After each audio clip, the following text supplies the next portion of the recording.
Alhamdulillah saya sekarang sudah sembuh dari perangkap GERD, asam lambung, dispepsia, fungsional organik, dan anxiety gitu. Apakah tiba-tiba langsung sembuh? Enggak.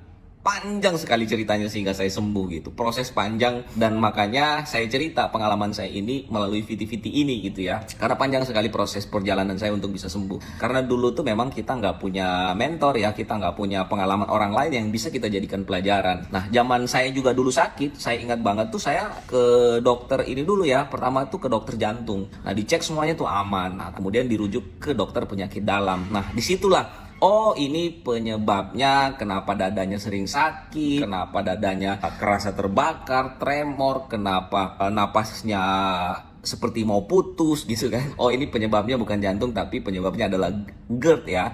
GERD, anxiety, asam lambung berlebihan. Itulah. Nah, tapi tidak cukup sampai di situ, dirujuk lagi ke penyakit saraf karena nggak sembuh-sembuh ya, dokter saraf, spesialis saraf ya, nggak sembuh-sembuh juga gitu. Nah, jadi yang saya mau sampaikan bahwa tidak spesifik tuh waktu itu saya tidak disarankan juga ke psikiater waktu itu gitu, tidak spesifik masalahnya cuma masalah lambung aja. Tapi kok kalau penyakit lambung kok nggak sembuh-sembuh gitu kan? Padahal sebelumnya saya memang sudah merasakan penyakit ini cukup lama gitu, tapi tidak ganggu pada saat saya sudah terkena anxiety. Jadi saya butuh proses panjang untuk bisa sembuh dari sini. Nah, bagaimana caranya? Saya obat apa yang sudah saya minum banyak sekali.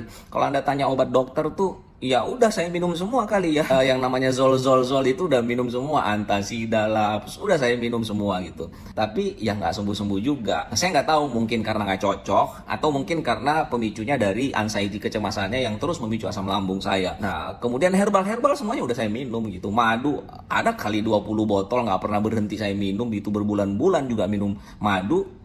Yang manfaatnya pasti ada tuh karena madu kan memang bagus ya, tapi tidak bantu saya untuk sembuh dari asam lambung. Daun-daunan, kunyit semua lah yang dikatakan tante-tante saya, nenek-nenek saya, tetangga saya gitu, orang-orang tua di kampung minum ini, minum itu, minum ini.